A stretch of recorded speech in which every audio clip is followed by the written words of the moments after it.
Why do immigrants take risks others won't? It's a question worth really thinking about.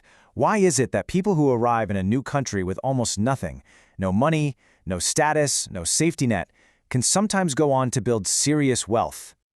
And that's the real puzzle here, isn't it? We're told that scarcity freezes people, that it makes them cautious. So why does starting from what looks like absolute zero sometimes have the complete opposite effect? Now, in a previous explainer, I talked about why fake it till you make it often fails for people coming from scarcity. What we're about to unpack might seem to contradict that idea, but it doesn't. It actually completes it. All right, so let's dig right into this apparent contradiction. On the one hand, we have this very established idea about how scarcity affects people. And on the other, we have this real-world example that seems to fly right in the face of it. So here's what it looks like on the surface. We see that scarcity usually leads to cautious behavior. But then, the immigrant experience is often defined by bold, decisive action. And for some, those actions lead to pretty dramatic success. So, which one is it? Is scarcity the problem, or is it secretly the advantage? Well, the answer really lies in a distinction that almost everyone misses. It's subtle, but it's incredibly powerful, and it's all about the internal experience of these two states. Here's the most important thing to get. Scarcity and having nothing to lose are not the same thing. They might look identical from the outside. Both involve a lack of resources, right? But on the inside, they feel completely different. And that feeling is what drives all the behavior. And here is that key difference. Scarcity is a state of high perceived downside. The nothing-to-lose state, on the other hand, is a state of low perceived downside. And when I say downside, I'm not talking about some number on a spreadsheet. I mean the real, in-your-gut, emotional cost of failure. Just understanding this one shift in perception, well, it changes absolutely everything. So let's look at how this plays out in the real world. You can think of it as a battle between fear and freedom.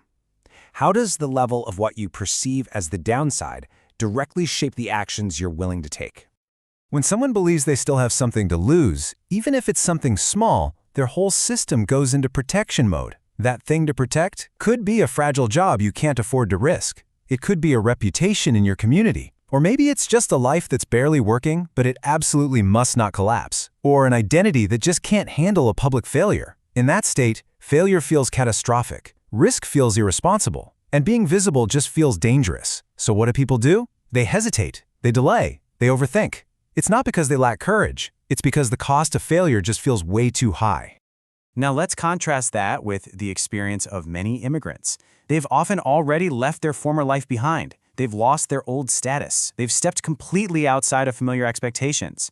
And in a new country, they're often socially invisible. In a very real sense, the downside has already collapsed. There's no local reputation to protect. There's no old identity you have to maintain. There isn't an audience watching your every move. So actions that look incredibly risky to an outsider, they don't feel risky at all. They just feel logical.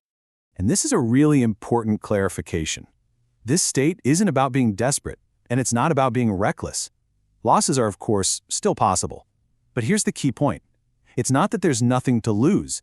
It's that losing doesn't make the core situation worse.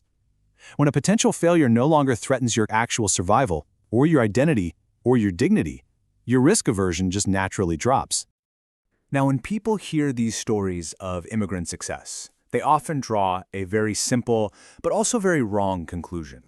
They hear all this and they think, okay, I get it. I should just be braver. I should go out and take bigger risks. But that is completely the wrong takeaway. See, those immigrants didn't necessarily just decide to take bigger risks. They were operating in a different structure, in conditions where the consequences of failure were actually survivable. What looks like bravery from the outside is really just a reflection of the underlying structure of their situation. That's not bravery, that's structure. So, what's the practical takeaway for the rest of us? Well, it means we need to stop asking the wrong question. We need to stop asking about how to build more confidence. A much more useful question is this one. How do I reduce the cost of failure before I act? How can I change the structure of my own situation to make taking action feel less threatening? So what does that actually look like? Well, it might mean experimenting quietly, without a big announcement that puts your reputation on the line. It could mean structurally separating your main source of income from your experimental projects, so a failure in one doesn't tank the other. Maybe it involves consciously letting go of an old identity that just doesn't serve you anymore. And crucially, it means creating situations, safe spaces, where making a mistake isn't publicly humiliating. See, the goal isn't to burn your life down just to take action. It's just to lower the downside. Okay, so all of this brings us to a single unifying rule that governs everything we've talked about. Whether someone is frozen by scarcity or they're freed by having nothing to lose, the same core principle is at play. Downside determines behavior. That's the rule. If you want to change your actions, you have to change your perception of the downside. When you reduce the downside, action changes. It changes naturally, without pretending, without forcing confidence, and without any of the hype. It's simply about changing the structure, not just the mindset.